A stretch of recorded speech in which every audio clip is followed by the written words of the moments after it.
and transformation. And I'm talking about Niloofer Darbary, who is the Director of Transformation Management at Fiserv. Niloofer has more than 21 years of proven expertise designing and executing on strategic initiatives for global technology conglomerates like Fiserv and Hewlett Packard, working across Asia Pacific, Europe, and Americas. She has led multiple business innovation and transformation initiatives around mergers and acquisitions, go-to-market strategies, customer engagement models, and cost optimization. She is also the diversity and inclusion leader for her business unit at Fiserv, a topic she's very passionate about.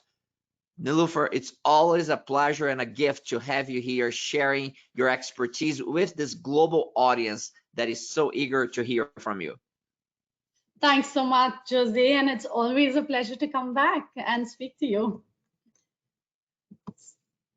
So I'm just going to play a quick clip for you to start off.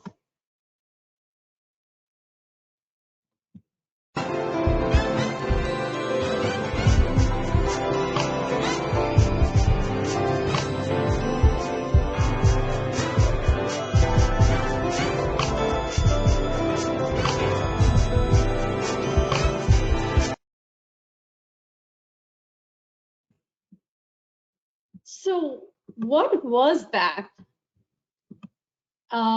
Any takers? Was that noise? Give me a second. That sounded like a whole lot of noise on this side, Niloofer. We couldn't make any sense out of it. Awesome. That's it. That's exactly what I was intending, Jose. Jose, I'm, for whatever reason, not able to move my slides forward after this. Let me try switching this up. Let me see if it works now. Show screen. Can you see my screen there? Yes, we can see your screen, and now we cannot. Now it stopped showing your screen. Now we can see it. So look for the source PowerPoint file in your computer. Sometimes it goes to the background. And then look at ways of advancing your slides on that PowerPoint. Give me a second. I think I've frozen my laptop, maybe. Give me a second.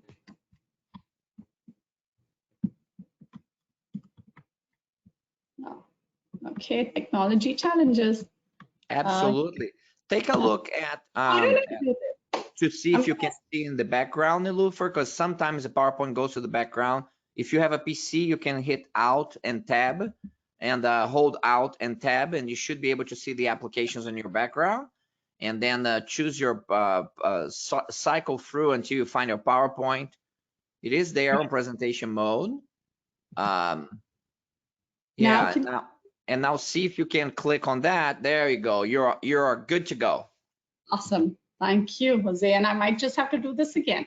But what was interesting is, and I sort of wanted to intentionally play a little bit of chaotic music, but the idea is, if you look at the music, it was noise, chaotic. I'm sure, actually, I did a little spoiler in the beginning. I'm sure it was not uncertain for you this time, but a lot of times when you suddenly hear crazy music in the background, you get uncertain and confused, and you're wondering what's happening. And now I do want to play another a small audio again, and hopefully this time my presentation works again. Give me a second.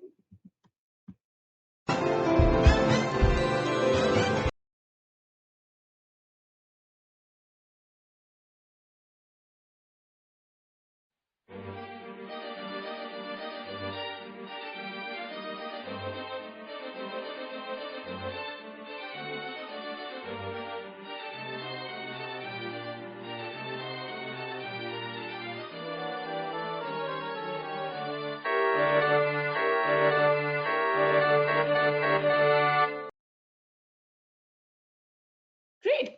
And so, Jose, I'm guessing you were able to hear this. Yes, and on that one, it sounded like classical music, beautiful classical music. Perfect. Great. So I will have to go back and do the Alt tab. Give me a second. But so this, any guesses for whose music this was? And you can put it in the chat window if you remember whose music was playing there. But what this was is this was harmonized. This music was, and again, I'm getting stuck with my screen, so pardon me, give me a second. I think my system seems to be hanging.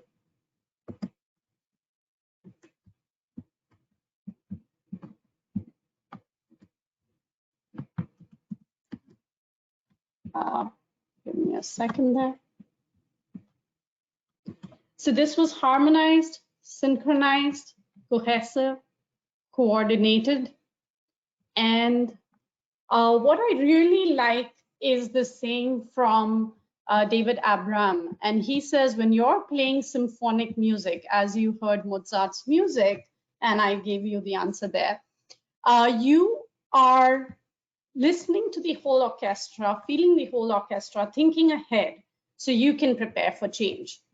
And in today's conversation and our topic of orchestrating change, I will talk about how you can be the principal conductor and orchestrate change within your organizations. And I am so sorry, but it looks like there's something going on in the background of my computer and is not allowing me to share. But okay, there you go. So there was an interesting study done by the Bridges Business Consulting Group in 2016. So that's not too far away, just 5 years back, where they had interviewed 144 leaders across 38 companies and 18 countries. And what they found is even if an organization had a very well formulated strategy, 67% of those organizations failed to achieve their outcomes due to poor execution. And in today's conversation, we will be talking about the strategic vision framework and how you can use the strategic vision framework to enable you to be successful, especially when you're looking at large transformation topics. We will also be looking at the 4 foundational pillars of achieving a strategic vision. This is something that I've used and experienced across multiple initiatives that I've driven over the years. And then I want to talk to you about the big mistakes, especially the mistakes that I have learned from my experience working on these type of initiatives. So let's start off with a little story. And this, as you can see on the left-hand side, is a little hut. There's a family of 6, and their mom and dad have a shared vision to move into this beautiful mansion on the right. And they're really working very hard every day to realize that vision and move up a level in terms of where they are today. Now, it's a family of 6, so you have 2 twins who are around 8 years old. They enjoy playing in the forest. And when mom and dad tell them about the pool in their new home and that they're still envisioning and that they would have separate rooms, they're very excited and they bought into the vision and they want to move towards helping out to achieve that vision. Now, they do have a teenage daughter, and the teenage daughter is in love with her neighbor, and she has made it very clear to her parents that she is no way signing up for this, and she will stay where she is currently, and she has no intention of moving. So she's not bought in at all. What about grandma? So grandma also stays with the family, and grandma really enjoys spending time with the kids and grandkids in this little hut. Grandma has not said anything, but grandma is petrified about the move.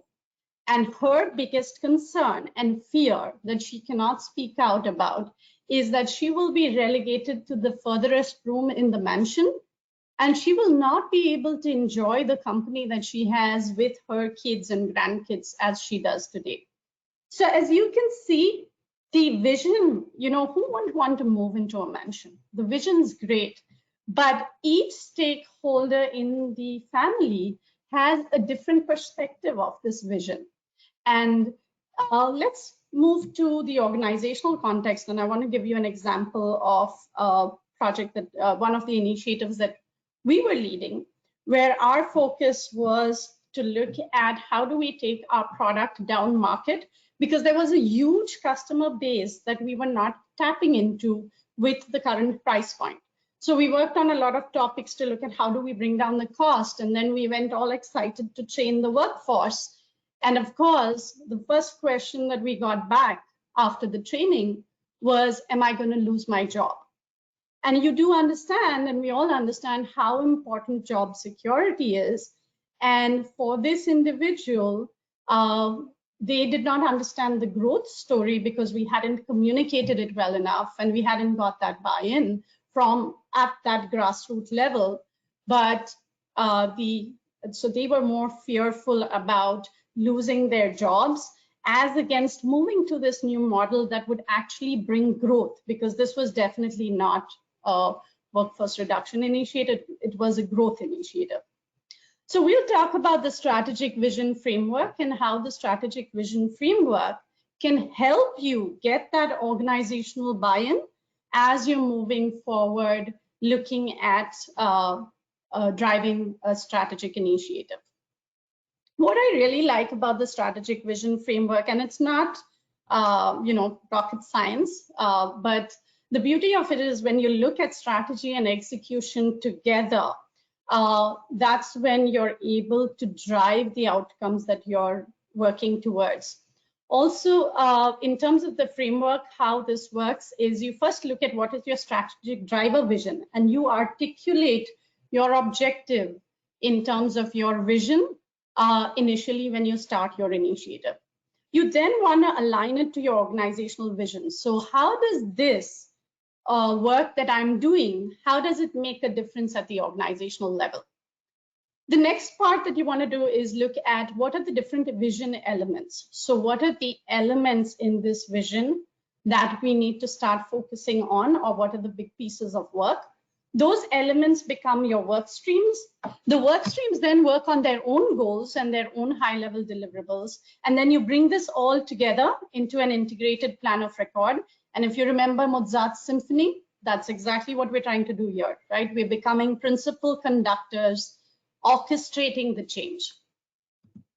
So actually, before I come to this example, I want to ask you all a question. How many of you are familiar with your organizational vision? And you can put it in the chat window again, and I'm going to look at the chat after I speak. And even if you know your organization vision, how many of you are aware of your business unit's vision and what your business unit is trying to drive towards? And it's so important that these vision statements are not just lofty statements that are put up on a town hall or maybe on a billboard at work, but they're actually becoming a reality, and you're making it a reality within the workforce. So in this example, and it's a hypothetical example because I cannot share my own internal strategy documents with you, but I come from Fiserv now, and I'll take, if you think of the Fiserv vision, it is our aspiration is to move money and information in the way that moves the world. And our strategic driver vision in this case, in this example, would be how do we become a fully integrated payments provider of choice globally? And that is feeding into our overarching vision as the organization, as you can see here. So now we look at this statement and we say, okay, how do we break this down further? And what do we need to do? So I see three big topics. One is global. We want to become a provider of choice globally. So let's talk about global. When we start thinking about global, which geographies do we want to operate in? And once you look at the geographies, which countries within those geographies would you want to operate in? So you look at what are the geographies, and those become your work streams, part of your work streams. You then start looking at, I'm looking at the vision again, and it says payments provider of choice. So when we say payments provider of choice, what does that mean? and what type of products do we want to look at. Now, if we had done this in a silo, and there are in large organizations, even in small organizations is what I've found, is each functional unit is so siloed sometimes that they're not communicating with each other.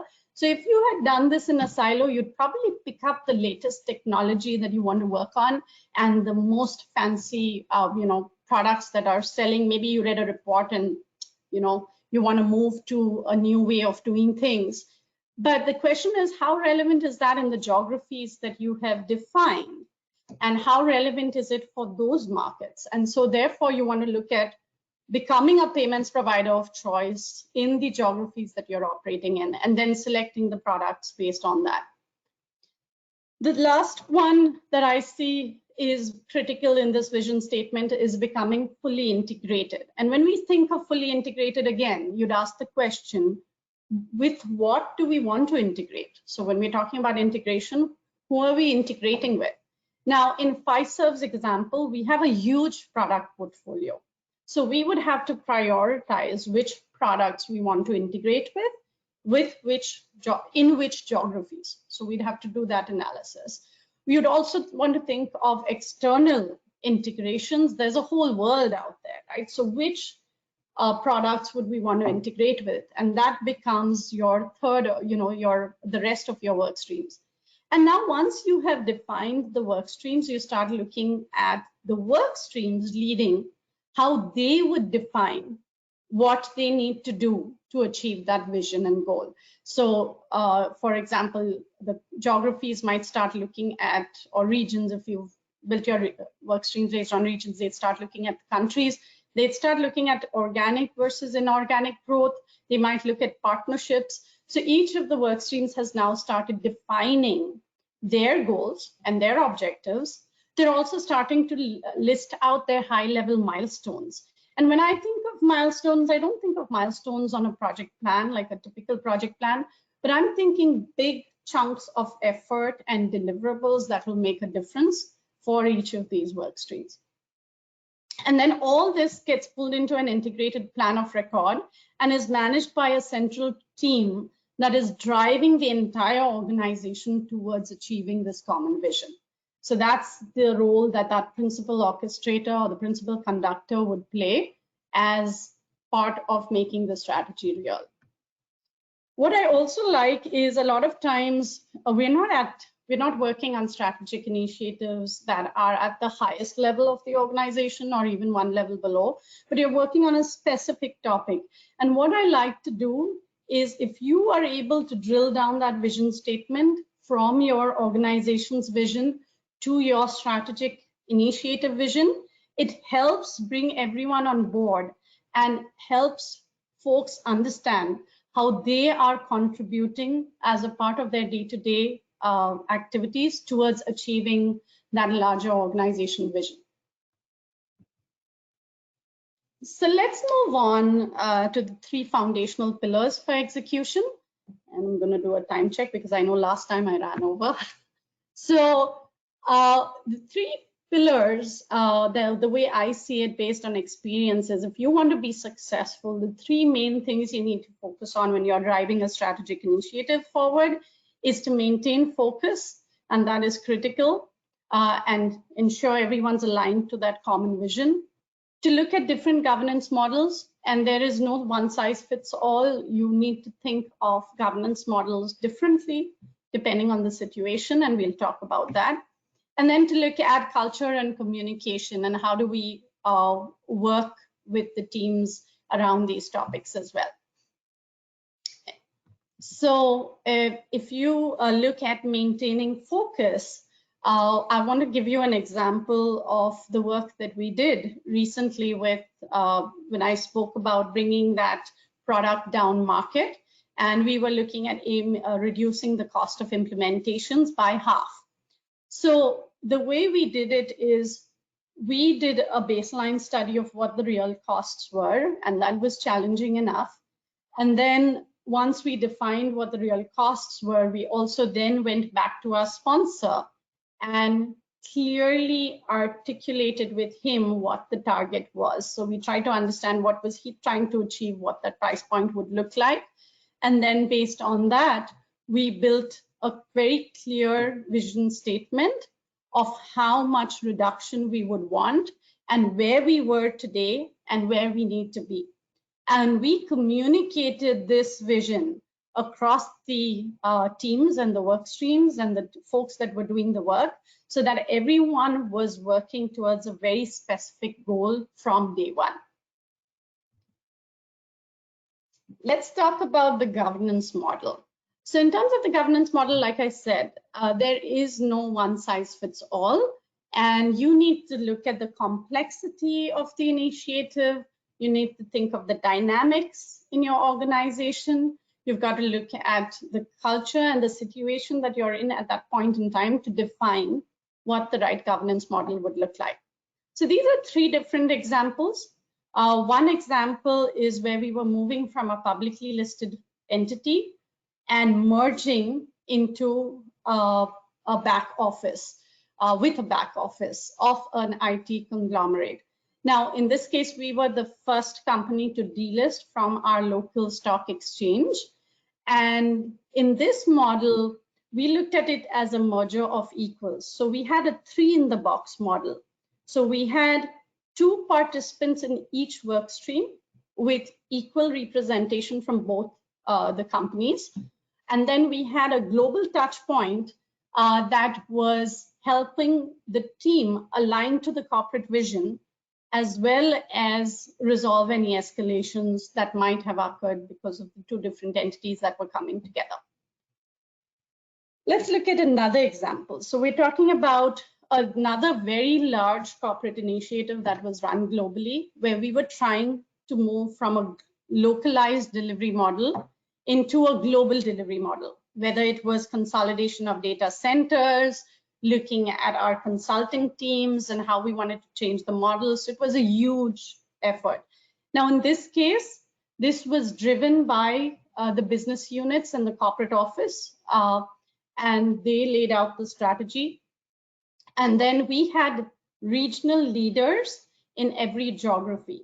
And the regional leaders were accountable for translating that organizational vision and the vision for each of those work streams that were working at the corporate level, to translate it, to make it relevant for the region and apply it to those regions. And that's how the model worked. Now, in the third model, we were looking at driving innovation through the centers of excellence. Now, here we had different centers across the globe that were trying to work together and become a cohesive unit, and also move the level of maturity as an organization.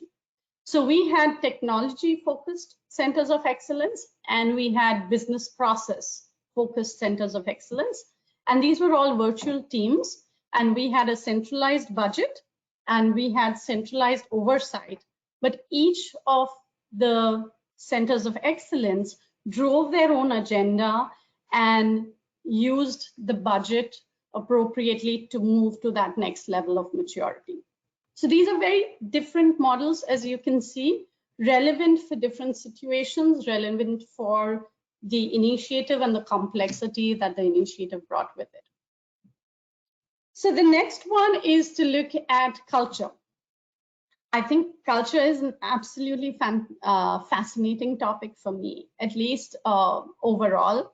And this is an example where when we did the merger, as I spoke to you about, where the publicly listed company was delisting and then we were merging with a back office entity, we had an excellent consultant that came in to do a management of change workshop where we attributed different behavior patterns to the different teams or to the 2 organizations. And what came out was very interesting. One of the teams came out as rugby or football, if you're in US players. And this was because they were rough, go-getters. You got to meet your numbers. You know, you got to be as aggressive as you can. Just go and achieve. And that was the essence of the company at that point in time. And then if you look at the other entity, we had a very sophisticated team. They associated their behaviors associated with horse polo, and they were a back office entity working on high-end technology, very process focused, a lot of global engagement with the corporate office. So they saw themselves as extremely sophisticated, and as you can see, extremely different working styles trying to come together and merge together as one. Now, in this case, what was interesting is that since the company was moving to more of a back office setup, they didn't want to lose what they had, but the management made a concerted effort to help take the teams to a new cultural dimension and new behaviors that they wanted to look at. So we actually ended up merging the two cultures and coming up with a new culture that was relevant to the organization. Another thing is about communication, and I think if you've heard the 3 C's of communication, they're basically communicate, communicate, communicate. And I cannot stress enough how important communication is for managing upwards and managing downwards. I want to give you a real life example in terms of communication, and I want to touch upon one aspect of communication that I think we usually miss, especially when you're working with a large global workforce. So to the left is the car that I grew up in, and as you can see, this was the car that I could afford. It was a little Fiat. It was blue, not pink, but anyway. And then I got the opportunity to move to Palo Alto and work at the HP headquarters at a very young age. So I was really privileged, and I really thank all my mentors who made it happen. And I had not driven much in India at all. That was my dad's car. I took 2 driving lessons, and then I decided to rent a car that looked something like that on the right. And then as I was driving, I see that this happened. And I said, oh no, I got to go and shut it. So I got off the car and I tried to shut it, but it just won't shut. So there were 2 folks, Stanford University grads, who drove up, and they stopped the car and they said, can we help? And I said, yes, my dicky won't shut. And so they look at me and they say, I'm sorry, can we help? And I said, yeah, my dicky won't shut. And they looked at me like I was this crazy woman who was up to no good. And they decided that the best thing they could do was to drive away. And if you go into the Collins English Dictionary, you will realize that the dicky is an enclosed compartment of a car for holding luggage, and usually at the rear. And that's what I was talking about. Obviously, I did not do a good job of articulating my requirements effectively, and they thought the best thing they could do was walk away from the situation. And I don't blame them for that. I'd probably do that myself.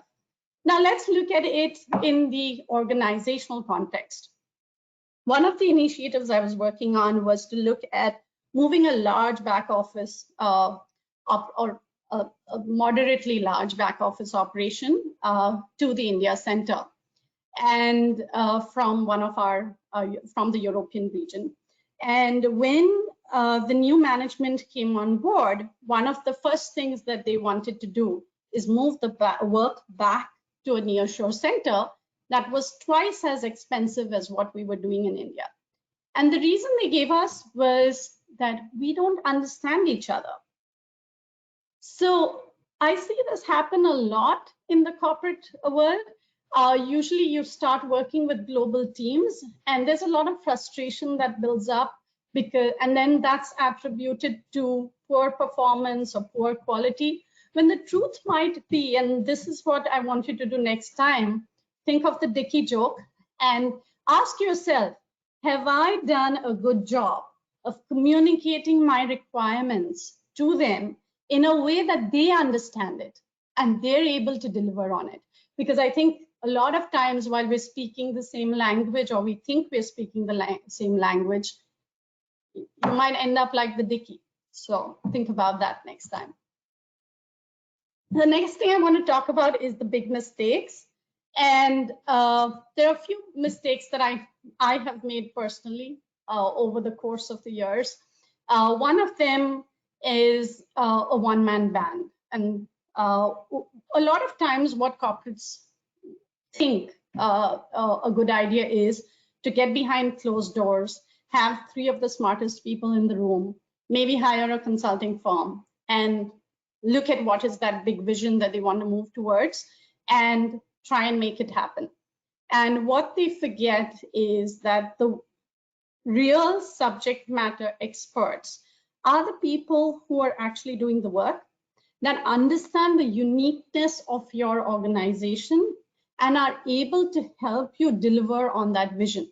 So excluding that team in terms of even designing the structure of the work that needs to happen to achieve a certain outcome, you are losing out on all that expertise that you have in-house.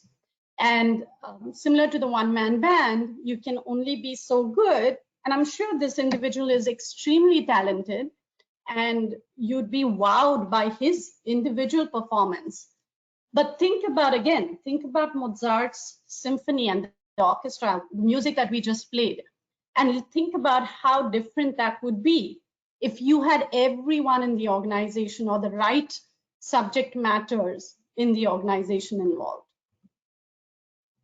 The second one that I like to talk about is singular focus. And in terms of singular focus, this is, this is a good learning for me. We were driving a really large initiative, and unfortunately, that initiative was a WFR, or a workforce reduction initiative, where we were removing a whole huge layer of middle managers to look at how do we reduce cost across the organization.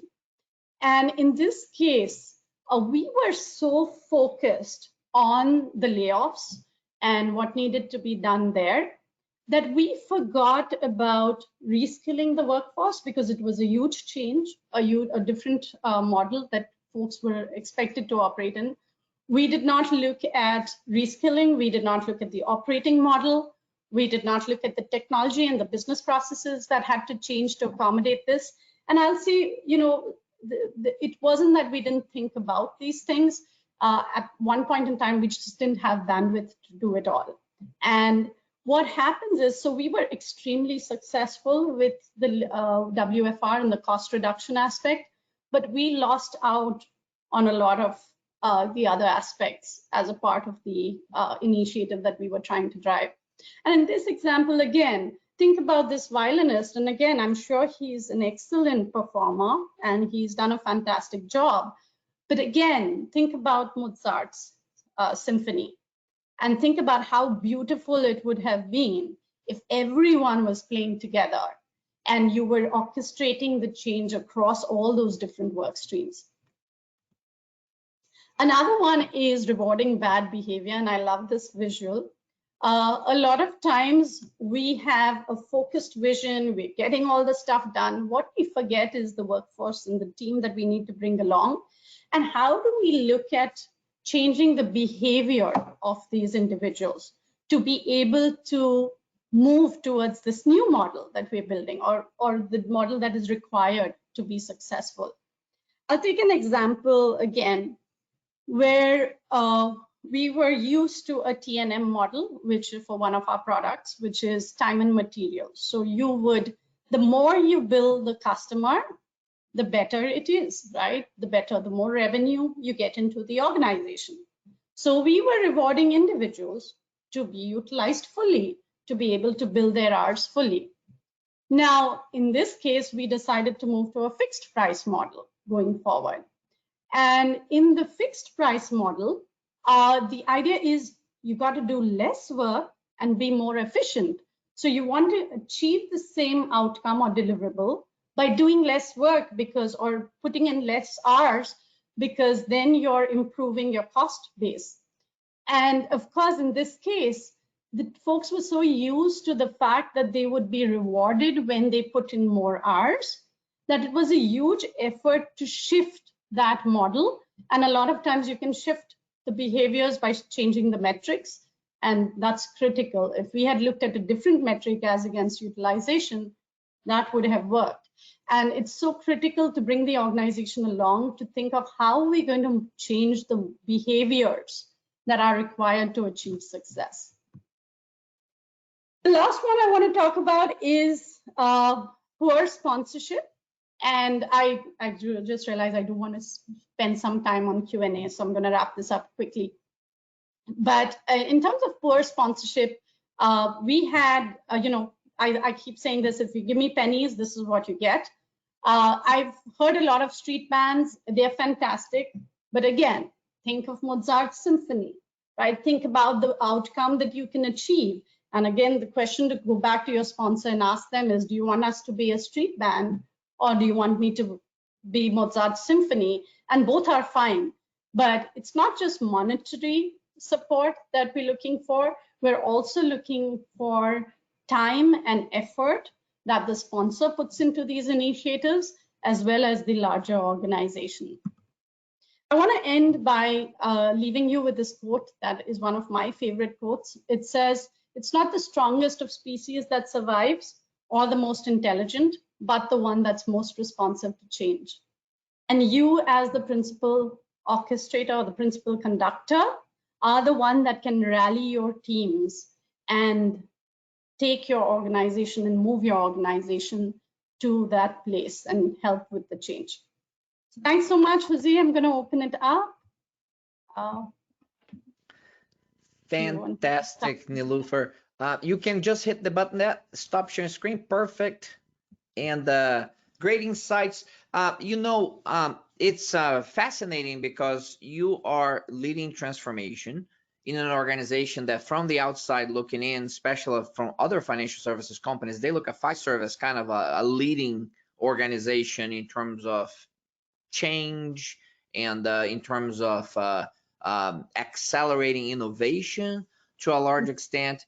So and here you are, and you're sharing, the good, the bad, and the ugly of what it looks like from inside, which is phenomenal. The old saying that culture eats strategy for breakfast. Everything else is just a side dish. And so I'm curious. One of the comments, there were a lot of comments that happened during your presentation, and one of the comments were around the lack of courage in organizations at all levels, from lower levels to the highest level in the organization. That the reason that some strategies don't die, they die at a slow death, is because there is a lack of courage to kill a strategy, to say it's not working, or we don't even know what's going on, let's kill it, and nobody does it. So you kind of ignore it, and you start talking about something else, and you never really address what happened with that strategy that died a slow death. I'm just curious, you're dealing with a lot of change, a lot of transformation. Do you think that there is a lack of courage in organizations in general? What a great question. So I think I break it up into different sort of boxes. If you ask me, is there lack of courage?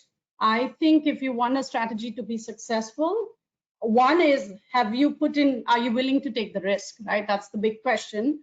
And you need strong leaders that have that vision, because all said and done, even with Agile and sort of, where we're going today with a changing world, you still need a very clear vision and path of where you want to go.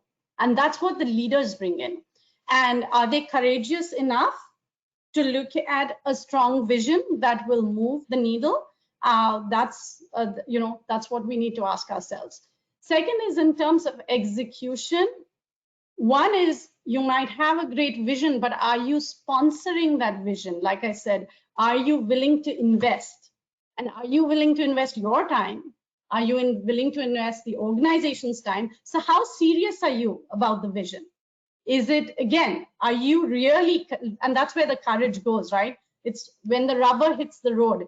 I was telling my team when I started the D&I work, then let's see if we get a budget for D&I, because that's where the rubber hits the road. I want to know if my management is committed to making a change in terms of diversity and inclusion. And they were. And I was very pleasantly surprised when we got a good budget. So and we got people to do the work. So the question is the management team sponsoring it? And that's where you see whether your leaders are courageous. The rest of it, sometimes it falls to the wayside because there's not enough communication, there's not enough sponsorship. The environment changes very frequently, and sometimes the vision is lost. But I think it really takes a strong leader to really make this successful, and then a strong principal conductor to make it real, to make that vision real. Does that help, Jose? Yes, no, absolutely.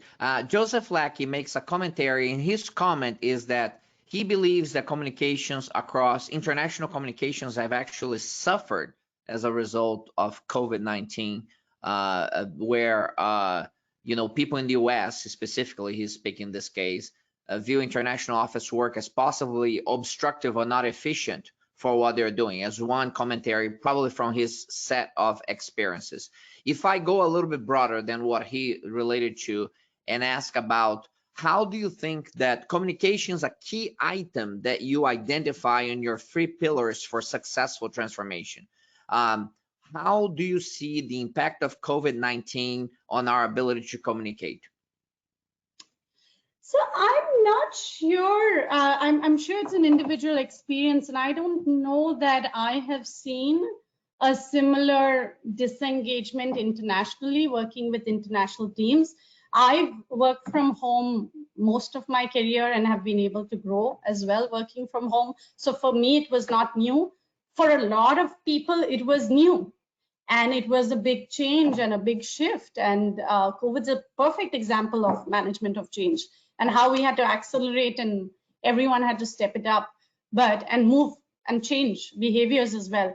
But overall, again, I think a lot of lack of communication is when you're not able to understand what is driving the behaviors, what is driving the outcomes, and what the real asks are.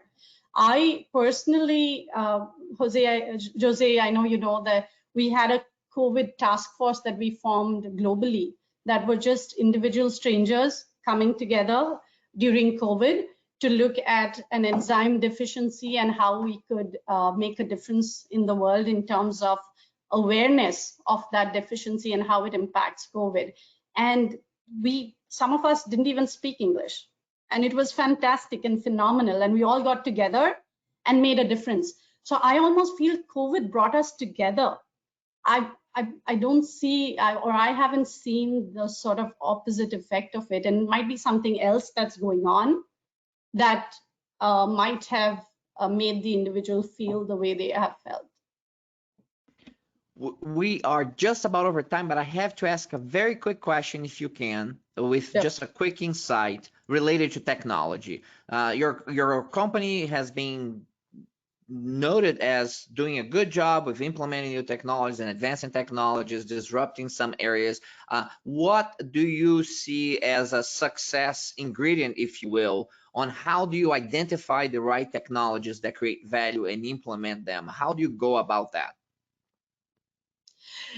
So here's the thing, there are lots of buzzwords, right? And these things keep coming up throughout, right? There was, initially there was, I think, distributed architecture, and I'm not a technologist, so pardon me. My husband is, so I learned from him. But, you moved to a SOA-based architecture a few years back. Now we're all talking about microservices-based architecture, and how do we need to look at it from that perspective? And again, the question is, what does your organization need? What does your product need? And how relevant is it for you in that perspective?